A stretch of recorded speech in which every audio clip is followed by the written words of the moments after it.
Hello, everyone, and thank you for joining us all this afternoon. We are incredibly excited to begin launching our brand new platform, The Fifth Producer, where all emerging and early career producers can come together to build a community and grow together as we launch and continue our journey within the industry. We are so grateful to have you here with us today, and we're eager to connect with as many emerging producers as possible. Whether you're a commercial or subsidised producer, a self-producing artist, or you're just the person that gets things done, you are welcome here. Throughout this afternoon, you will learn more about the Fifth Producer and what we are aiming to achieve as a collective. I'm Lucy, I've got brown hair tied back in a bun, and I'm wearing a yellow jumper. I am an emerging producer. I work within the interdisciplinary, new writing and R&D phases of production, and I am based in the UK. I'll introduce myself very quickly. My name is Liam McIntosh. I am wearing a dark navy shirt with short blonde hair, and I'm a white male.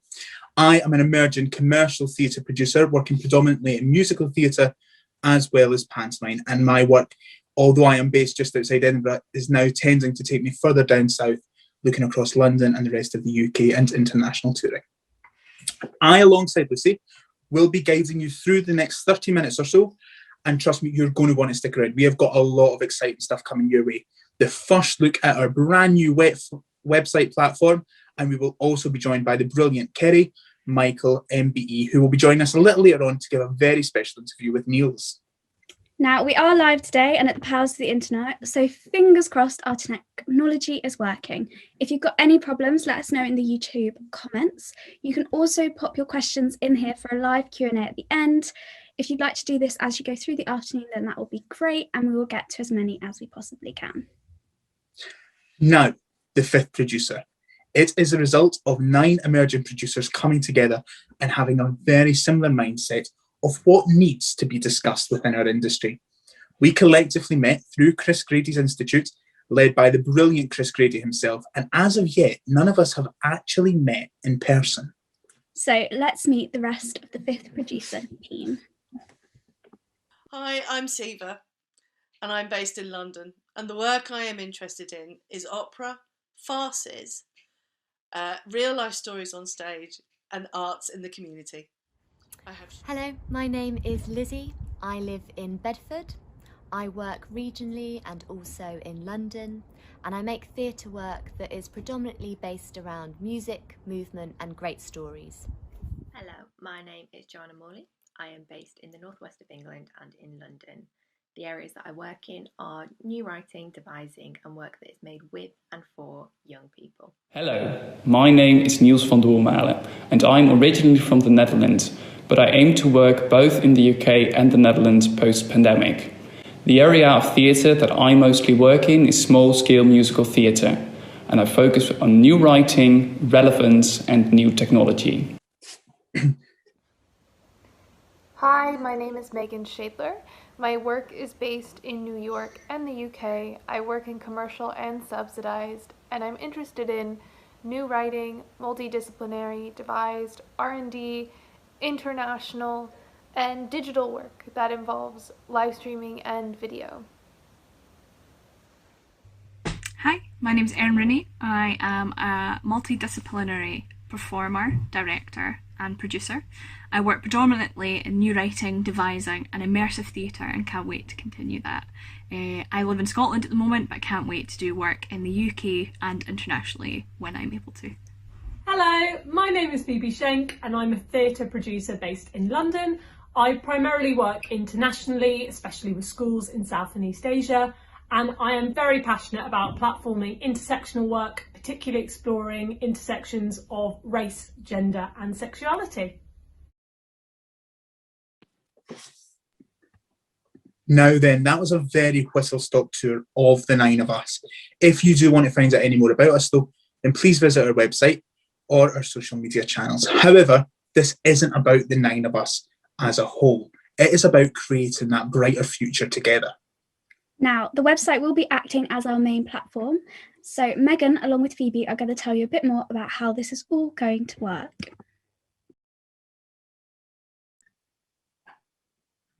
Thank you, Lucy and Liam.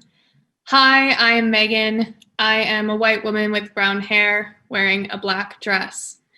Now, as you have just heard, I am here with Erin to take you through our website. This is a very exclusive first look as it is just being launched right now. The website has multiple sections and has been created to be as accessible as possible. Right now, we're going to take you through a few key sections. Hiya, I'm Erin, as Megan has introduced me. I have long brown hair and a yellow top on.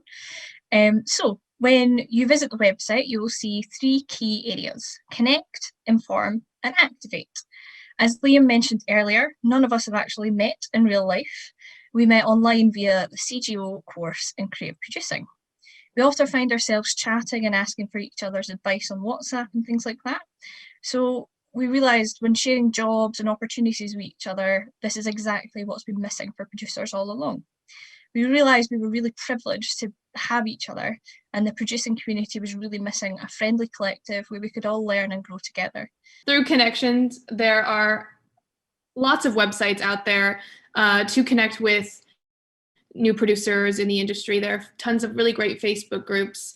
One way that we want to start connecting with new producers is through events like virtual coffee mornings. So we'll be having these virtual coffee mornings to talk about a range of topics, from touring in Asia to how the heck do I even start? We will also hopefully down the line be offering workshops and seminars, even training opportunities for those who cannot afford it on their own. And our second drop-down menu is inform. This page is really a two-way street. We will keep adapting, updating, and evolving the content as we continue to grow as a collective. While we are building a platform for others to be informed, we too are constantly ensuring we will be able to use this space to educate ourselves. We hope to start up a blog where we can share our own learning journeys, whether that be beginning sound language or undertaking EDI training or specific anti-racism training as well. We hope in time we will also be able to source and book group training sessions based on community interest. On our website at the moment, we're also gathering some excellent resources that we found helpful ourselves from emerging theatre companies and independent producers who are transparent about their practice and offer simple steps towards making a change, whether it be environmental sustainability or accessible rehearsal rooms. Great. And activate. The activate section of our website is all about the actions the 9 of us will be taking going forward. So we will be updating these frequently. This is a document that outlines our values, what we think is important, and key principles that underpin this platform. They are to facilitate, to center access, to always be transparent, and to remain authentic in ourselves, and to create a sustainable practice and platform working environment for ourselves. This is just the beginning of this project. As we begin to connect with other emerging and early career producers, we hope that our outlook will keep evolving and others will begin to contribute and share to this as well. So the big question is, how can you get involved? Well, all you need to do to get involved is head over to our website, check out what we've got going on. At the moment, we're still in early phases of the project. Please keep checking our socials, and websites for upcoming announcements of future projects. Back to Lucy.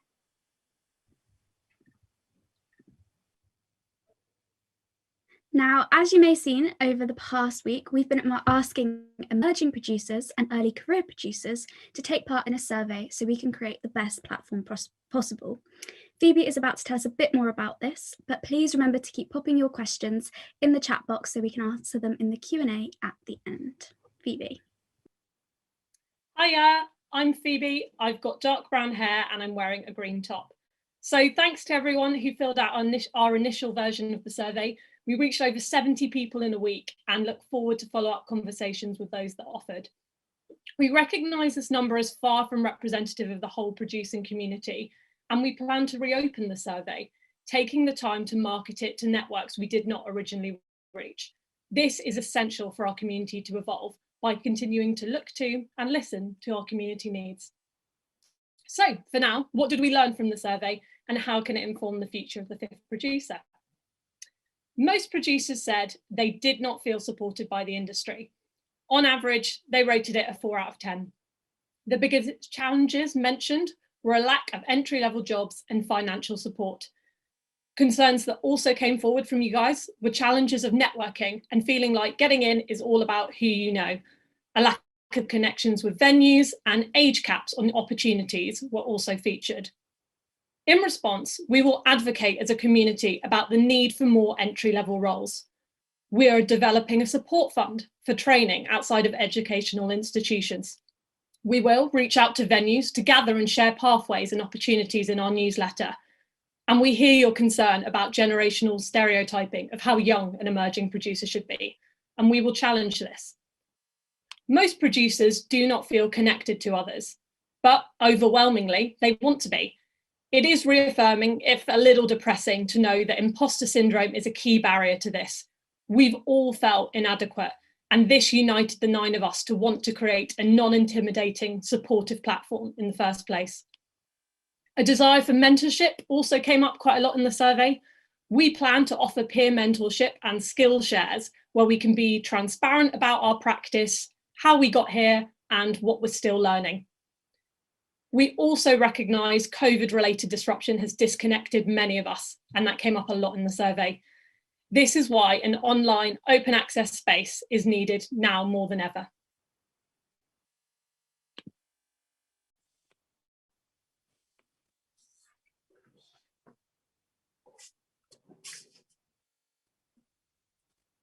Thank you very much, Phoebe, and thanks again to everyone who filled that survey out. Now, I am thrilled for this next part. I am thrilled to pass you over to Niels, and he's about to introduce today's very special guest. Over to you, Niels. Thank you so much, Liam, for introducing me. I am Niels. I am a white male wearing a checked shirt, black glasses, and a black headphone. We are very excited to be joined today by Kerry Kyriacos Michael MBE. So if you would turn off your microphone and your camera, I'm very excited to introduce you. Kerry is the director of Kyriacos & Company, a production house developing new voices through film, TV and theatre.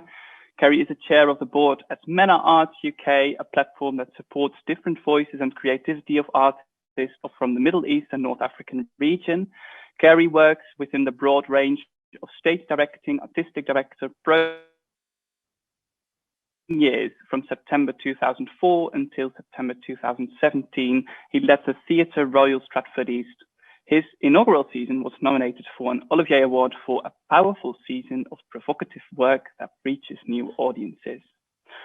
So Kerry showed us some of his work in the session that we got with him via the CGO Institute, and this work, the project Home Theatre in particular, really resonated with all of us in terms of what the fifth type of producer could produce. So Home Theatre was an innovative site-responsive project which brought 30 theatre makers into 30 homes across London with an intimate series of personal plays performed and filmed in living rooms. Audiences experienced something completely unique and intimate. And as we saw this as a collective, we all got really touched by it, but by relevance to the story as well as the connection that theatre can make to communities. So we talked about this session with Kerry about different generations of producers, different meanings to the term, and it is up to us how we want to shape the role of the producer in the industry of the future. And Kerry highlighted 4 types of producers, and you can focus on the creative process, you can focus on being around artistic folk, on coordinating things, or making a good return on investment. And while going through these different focuses, we all felt that we wanted to add a 5th type of producer, and that's really where our name, the 5th producer, comes from, because the 5th producer is feeling the intrinsic need to change the world via our theatre work. So, Kerry, we are going to do this like in a sort of Q&A function. So I've got some questions prepared for you. Could you tell us something about how the director-producer relationship could be like ideally in the future? Yeah, of course. Hello, nice to see you all. This is a great setup, isn't it? You know, when daytime TV's got nothing on you guys, this is brilliant. I'm Kerry. I'm a 49-year-old man wearing a black shirt and black hair. Lockdown hair. These are haircuts. The question was, Niels, tell me again. I just sidetracked myself. Could you tell us something about the relationship between the director and the producer and how that would work from your point of view? Yeah, great. So I think no one tells us or makes us to produce work. We do it by ourselves. So if we want to produce work, we've got to have the impetus, the energy, the passion to do that. And sometimes that comes from the director. Sometimes that might come from the producer. And then it's that marriage thing, isn't it? And as you mentioned, with those 5 different types of producer, you've got to make sure that all those bases are covered within that relationship and partnership. And, you know, some directors and producers are collaborators for once they start for the rest of their lives. And I think when you find that kind of partnership, you kind of hit gold. And, you know, if you're going to spend the rest of your life making shows, possibly for not much money, or possibly risking losing your entire house and whatever kind of producer you are, you've got to do it with someone who you respect, who you have the same values for, and who you want to spend a lot of time with. So that partnership is key, I think. Okay, yeah, thank you. How can we make sure that we tell stories that are an actual reflection of society and that we pay extra attention to underrepresented voices as producers of the future? That's a really big and difficult question. I wish you gave me that one before. How to unpick that? The challenge is about the context of what you're talking about is, I think, is about our privilege. All of us have privilege, and all of us need to understand what our privilege is and whether we're capable of not giving other people opportunity, but actually stepping away so other people can take the space. And I think that's where the conversation is. It's not about me deciding to put on a show by that group of diversity over there, which I find exciting. That's a little bit, that can fall into being slightly erotic or exotic, me trying to do that show. But it's about how I step aside to enable those people to put on the show that they want to put on themselves under their own terms. So that's where the kind of conversation's at, I think. And also the other bit around that is just being aware of what our value systems are, what we think is excellent, what I think is a great piece of work. You know, that problem we all have is we only see excellence within ourselves. So if I see someone who looks like me, who talks like me, who likes the same things that I do, I instinctively think they are good, they're correct, because it self-validates my opinion. And trying to find the diversity in the room where you're brave enough to have different kinds of people who don't agree with you, but are confident that collectively you'll get somewhere different, because because that diversity is where the quality comes from, that robust conversation. Yeah, but from my personal point of view, I would, as a producer, I would like to do something extra, if that makes sense. Like I would share I mean, if you're an old-fashioned producer or an angel, you're doing that all the time, aren't you? You're giving away lots of money, and you've got hands length approach to enable that bunch of creative people to do their thing. So there's many ways in which you do that. We all have to constantly check in on the power we have, though, and to make sure we're giving it away in an appropriate way. Okay. And the way you do that ultimately is by literally giving up your privilege and your power and stepping aside so other people can come in front of you. Exactly. Yeah. Thank you. On to the last question. Can I have a nicer question now? That was quite a difficult one. Definitely. What is the biggest? It's an easier one. What is the biggest barrier for emerging producers going forward in the industry? Right, a nice question. Thank you. Yes. Well, I mean, to be serious for a minute, I know we all know this, but we should never stop talking about it. The sector, the arts, has gone through one of the biggest traumas with the pandemic. We really have lost a generation of freelancers. There's been a whole there's been a whole wave of people who have now disappeared from the sector.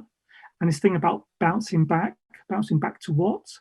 I fear that we're not going to, all that good intention we had in lockdown about changing the formula about how the arts work. I can't see us doing that. I can see us being so relieved to getting back into theatres, to getting shows back on. We're gonna fall back to default positions. And then the other thing, which we must never forget about during this period, we had the whole country and the world had another trauma, which was the death of George Floyd. Now many people have been murdered at the hands of police or experienced racism, but that one in particular captured a moment in which we felt we were going to change, and the Black Lives Matter movement can't be forgotten and has to be prevalent in everything that we do, because through that equality we all get equality. So it's not going to be easy, it's going to be tough, but there's also the other thing that we had was that humanity thing, wasn't there? Without being too twee about it, we came together as a nation and we did things we never thought we could do to support each other. So that gives me loads of confidence about actually our humanity and our collectiveness can make positive change. So it's not all gloom and doom. Exactly. Well, if COVID wasn't here, we wouldn't be like in this room today. So we will take the ambitious task to move on in the future. And now remember, everyone, please keep popping those questions into the Q&A box and we will get them very soon. But first, a massive thank you once again to Kerry for coming to reignite that fire and share that with everyone. And hopefully all your viewers out there can feel just as inspired as we did. So where can people find out more about what's going on in your work? And do you have any projects coming up? Sorry, I didn't know I was still on. Sorry. You're right. The lockdown did some really good things, and a bunch of us, me and a guy called Ramsey and a whole steering group, set up this thing called MENA Arts UK, which was a collective for Middle East, North African and surrounding area creatives, just to be seen, just to be connected. And we set up a website and we've set up talks and seminars and we've commissioned some films. And we were only able to do that because we were all locked down in a lockdown and had no excuse not to be able to kind of do the tasks. So that's really positive. So check out MENAarts.uk and of course my website, K Michael, and find me on Twitter, one Kerry Michael, where you'll find out what I'm doing about everything there. Thank you. Thank you so much. Our viewers will find you. Thank you. That's great. We hope that you are ready for the live audience Q&A. So I'll pass over for that to Megan. Thank you, Niels. We're going to start the Q&A now. So if you're on our YouTube link, keep dropping questions into the chat there. I see a few of them have come through, so we're excited to answer them. Thank you, Kerry, for that wonderful talk, and thank you for answering some questions today. Today, representing the 9 of us collectively are Phoebe, Liam, Niels, Lucy, Erin, and myself. So everyone come and join me now. Turn your cameras on. All right. So the way that this is going to work is really simple. We will try to get through as many questions as possible. Please, if you do have any specific questions for us, for a specific person, you just have to stick our names next to the question and I'll make sure that that question gets to the person that it is going to. All right. Let's start with, this is a great question from Daniel. Hello, I was wondering how and why you guys became producers. I think, let's see, Liam, why don't you start this, because I know you have a good answer.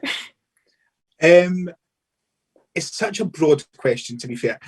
I think a lot of people fall into the role of being a producer without realising that they fell into it. As you find through the industry, people don't tend to do the job that they started with. And most of us here started as either directors or writers or actors and have fell into this sort of role.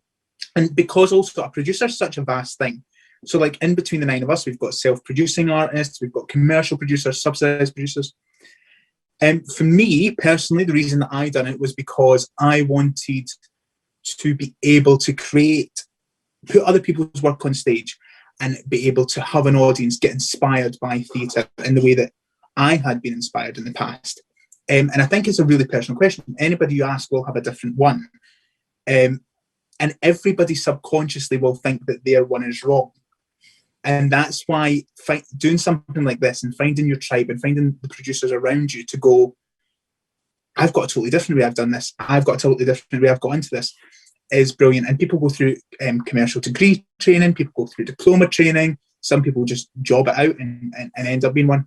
So it is such a broad question, but for me it definitely was creating other people's work on stage to inspire. Lovely. Thank you. All right, this next question is from Thomas. Thomas asks, as an emerging producer, the biggest gray area for me is fees. Do you folks have any plans to talk about things such as buyouts, day rates, etc. for a company, and which union rates to use and when? So I think chatting about some fees and money stuff, but also chatting about some of those plans for the future and what we hope to offer people. Lucy, do you want to grab that one? Sure. Yeah, I think it is a really grey area, and it is obviously funding is tight at the moment. I think at the moment like 20% of Arts Council applications are successful. It might even be less than that. So obviously it is really difficult.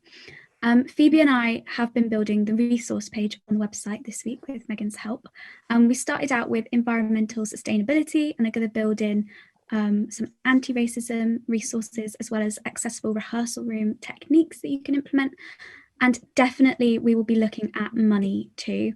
I personally believe the reason everything about money is so confusing is because we don't talk about it enough. Becoming self-employed, if that's the way you're going, can be really difficult. And it's really hard to know which fees to look at. And there also isn't a producing union. So it's very hard to know as a producer how much to pay yourself. All of us have been using the ITC rates, sharing them with each other. We all get along quite well. So we do have that sort of conversation of money between us. And I think that's really our ethos, is we want to open up those conversations and create a community that is friendly and welcoming, where you can ask questions that you might feel uncomfortable asking in another situation. But yes, our plan is for the resources to be developed for the needs of the community. So we'll happily take suggestions on what people would like, and also would welcome anybody else who would like to be part of it, to write resources and to become part of that conversation, to write blog posts. We're very much the 9 people that are starting this, but we don't want this to be about us. We want this to be about everyone. And we're just here to upload the documents to the website so that everyone can see them and enjoy them. Exactly. Thank you, Lucy. And yeah, I don't know if you saw in the chat, Lizzie's mentioned that the website is now live. You may have to exit out of your tab or browser and then re-upload it, but the website's live, and there are a few places on there to get in touch with us, to share what you would like to talk about, what you need help with, what we can research for you, what kind of coffee mornings you want. So have a little explore of that page, or you can also email thefifthproducer@gmail.com. All right, the next question, let's see. I like this one. This is, do you plan to work together internationally? I'm gonna send it through. All right, there we go. Niels, do you want to answer that question? Sure, definitely. Well, I'm the only one currently based in the Netherlands.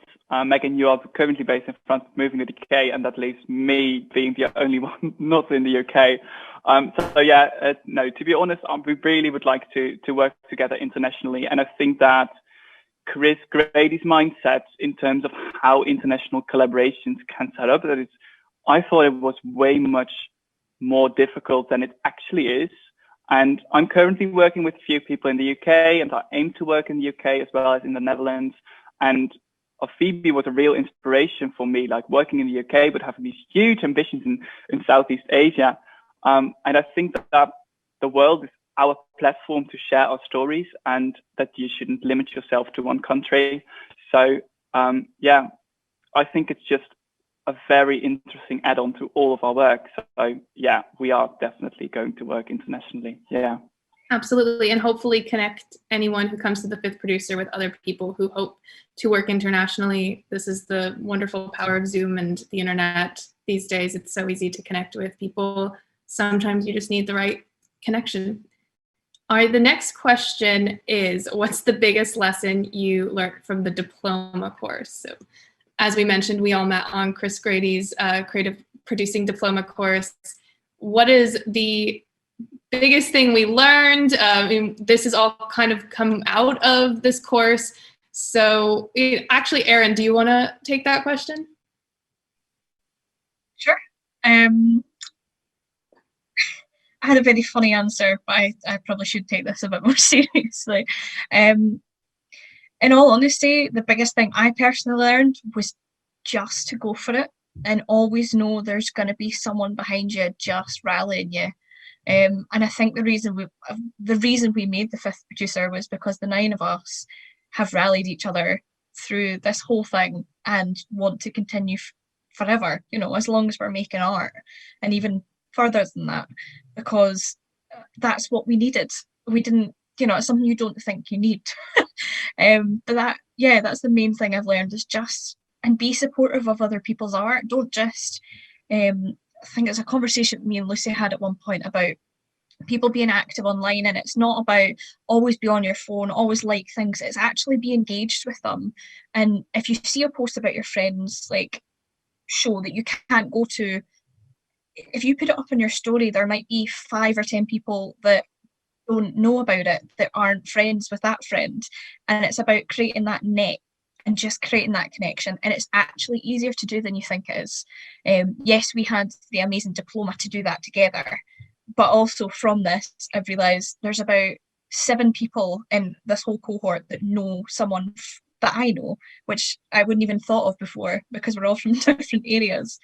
So yeah, it's just creating connection is easier than you think it is, I think, is my full stop. No, stop there. And if I can tip into that real quick, it's also about building the skill set that you get as a producer. So first you build that layer with all these sessions with Chris, and you go through the whole producing process, and then you can so easily start making these connections. So it's really broadening your skill set and specifying it as well. Yeah. Thank you, guys. We have a question here. Any advice for building a community of stakeholders, potential constituents, or audiences to support new endeavors? That's a pretty big question, and asking us for advice is flattering at the moment.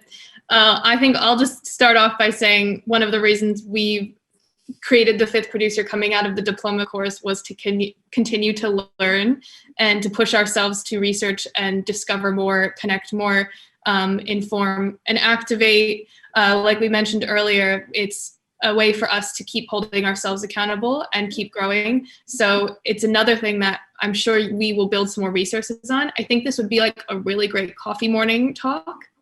Does anyone else want to add on to that?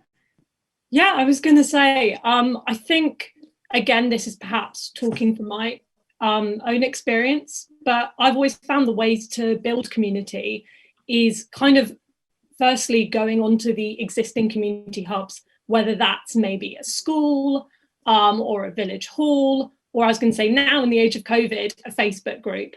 So I was going to say it's so inspiring to see groups for perhaps people with niche medical conditions that they weren't able to talk about before, particular interests, all sorts of things are on Facebook now. So I think finding those groups now is a great place to start. And then I think any exercise in building a community really just comes from kind of listening to the needs and engaging them from there. So if it's a coffee morning people want, go and do that. If that's the furthest thing that they want, find a new path and work it out with them. So I think it's finding the existing networks and then listening to perhaps connect with other networks further and move on from there. Yeah, Liam. And I think Phoebe just kind of touched on it there as well. One thing that we've been taught over the past course of this whole pandemic that we've all lived through is that there isn't a barrier to connecting with these communities and these people. That if you want to make those connections and you want to start building that platform, there is a way. And it might be a case of you might just have to drop someone a message and say, I'm looking at this, I'm not too sure what to do, any advice, or almost have a third party to sort of get you to that next place. But there is always a way, and I think that's something that this has really taught us strongly. Oh, and sorry, last practical tip, just to save you the work of saying, go and find these communities. There are loads of great resources from people like the British Council or rural touring networks who are already kind of doing some of that legwork. So it's also looking for directories of communities to then, go forward. That's great. Thank you. All right, we're going to do one more question here. Do you have any projects you are starting now, and now that you have finished the course? I think I'll say this is kind of a major project of all of ours that is really going to be quite a commitment for us going forward. And if anyone wants to talk a little bit about our plan of action for the fifth producer, maybe Lucy, if you wanted to chat a little bit about that. Yeah, so very much we've come up with our 5 values, which are facilitate, access, transparency, authenticity, and sustainable practice. I remembered all 5, very proud of myself. And really, when we were putting those together, we made a commitment to ourselves and to each other to uphold those in our practice. So, for example, I'm currently developing a project that requires a lot of travel, which I know is going to have an environmental impact. So I'm looking at other ways I can offset that in our practice and how maybe the resources we use will be less harmful for the environment. So it's all about those little things, taking them forward. Our plan of action is very much to get lots of resources up. We have 2, the anti-racism and the accessible ones that are coming hopefully in the next few weeks. We also intend to do sort of a second round of the survey, reaching out to those networks that we didn't reach this time, and really thinking more methodically about how to reach people, to diversify the producers that we're reaching, to make sure that our conversations are as far-reaching and as fruitful as possible. What else are we doing? Oh, want me to chip in there, Lucy? Yeah, go on. Or something building on what Kerry said earlier about knowing when to step up and step away and not take up space. Ultimately, the plan for the fifth producer is by reaching out and building a community. We ultimately want to sort of revert to a sort of caretaker or stewardship system where ultimately the 9 of us are really starting to step away from it, and perhaps only 2 of the 9 of us are sort of working on maintaining the website, delivering resources. So we're ultimately hoping to bring perhaps some of the people watching this live stream right now into the board and essentially helping take the community further. So that's something that, that's an action which we'd like to do in the future, yeah. Absolutely. Thank you. All right, we're going to wrap it up today. Thank you for your questions. If you had any questions that didn't get answered or that you wanted to ask, again, head over to the website, thefifthproducer.com. There's lots of chances to reach out to us on the website. You can also email thefifthproducer@gmail.com. The website, again, should be live now. Take a look. I will also point out that at the very bottom of the website, there is a donate button. We plan to, as the fifth producer, hopefully get some funds, get some donations in so that we can start a scholarship fund for producers who need it, producers who are not us in this room, but others who need some affordable training and cannot access it at this time. But thank you all so much again. We hope that you'll reach out. We hope that you'll follow us on our social medias. I'm going to hand it over to Liam to bring us home. Well, that is it. The change has well and truly started, and we hope you're all going to join us together. So really, all that is left for us to say is a massive thank you for coming along. We hope you feel as excited and as empowered about the future as we do, and it's time for you all to join us on this journey. Lucy, you're on. Before we go, yeah, I just didn't mute myself properly, did I?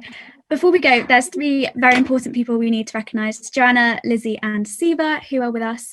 They are also an integral part of the fifth producer. We've been graduating from our course this week and they've handled the rest of the events, but they really can't wait to meet you all at coffee mornings.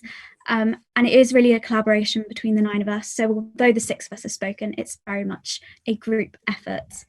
And thank you to everyone who did the survey as well, because you are an integral part of putting today together, whether or not you realised it when you were filling in the survey at the time.